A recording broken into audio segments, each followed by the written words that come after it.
Jean-Paul Yao Kofi a été élu député de la circonscription de Kwasi-Kwasi-Kro dans la région d'Unzi aux législatives de mars 2021.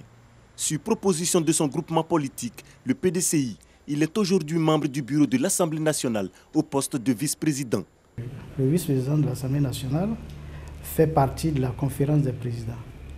La conférence des présidents, c'est un organe qui assure le calendrier et le programme de travail des députés de l'Assemblée nationale. L'article 12, alinéa 3, donne également la possibilité au vice-président de suppléer le président dans toutes ces tâches qui sont la présidence d'une plénière, la présidence de la conférence des présidents et la présidence du bureau de l'Assemblée nationale. Jean-Paul Yao Kofi fait donc partie des 27 membres du bureau de l'Assemblée nationale depuis le 14 avril. Un bureau proposé par le président Amadou Soumaoro, adopté à l'issue d'un vote par les députés. 11 vice-présidents, 3 questeurs et 12 secrétaires. Le bureau de l'Assemblée nationale est ainsi constitué. C'est la plus haute instance de l'hémicycle, le lieu où se prennent les grandes décisions. Ce sera le bureau de l'Assemblée nationale qui sera compétent lorsque nous nous retrouverons par exemple hors session et qu'il s'agira d'examiner des questions d'immunité par exemple de certains députés. Ce sera le bureau qui sera compétent lorsqu'il s'agira de déterminer la conduite politique de l'Assemblée nationale.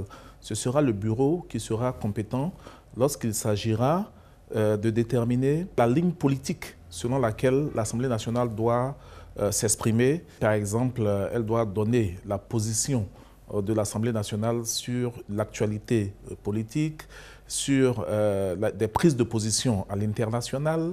Voilà, ce sera le bureau qui sera compétent donc, pour prendre ces hautes décisions-là. Faire partie du bureau de l'Assemblée nationale est une lourde responsabilité pour Krapoulin Kwasi. Le député de Sorobango dans la région du Gontougo est secrétaire du bureau. Le secrétaire de bureau assiste le président ou son représentant lors des séances publiques, à l'hémicycle ou au congrès.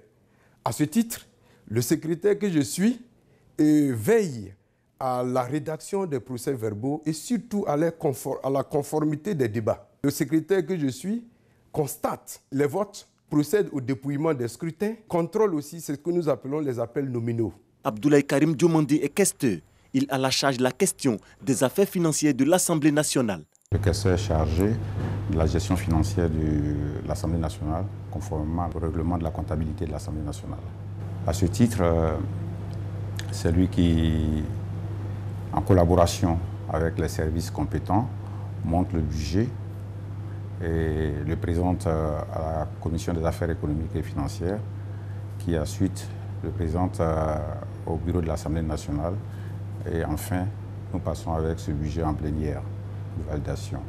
Il y a un budget qui est mis à la disposition de l'Assemblée nationale qui s'exécute conformément au règlement de la comptabilité. Ça veut dire qu'on a un budget d'investissement, on a un budget de fonctionnement. Donc tout cela, nos services font des propositions et les questeurs valident. Et tout cela aussi se fait sous l'autorité du bureau de l'Assemblée nationale et du président de l'Assemblée nationale.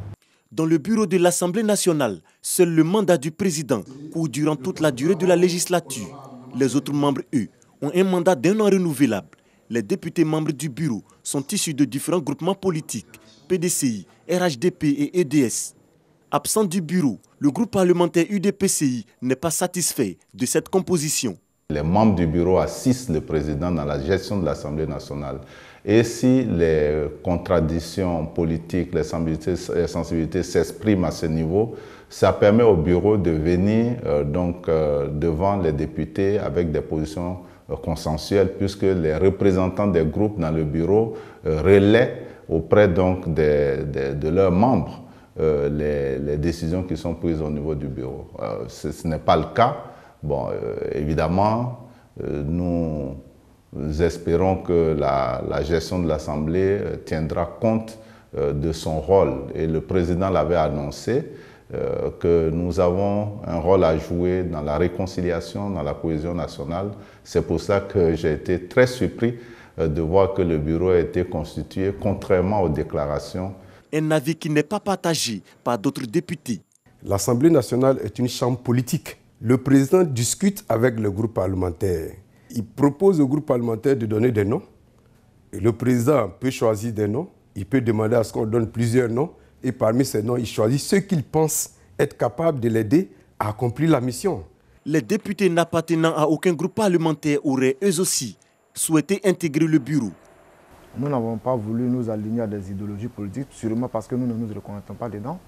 Et nous avons aussi le devoir, sinon le droit de porter la voix de nos populations qui ont fait le libre choix de voter des indépendants pour que leur voix soit portée sans un tamisage qui passe dans un maillage de partis politiques. Si le bureau de l'Assemblée nationale est le garant de la ligne de conduite des activités de l'institution, les débats parlementaires appartiennent aux commissions qui seront bientôt mises en place.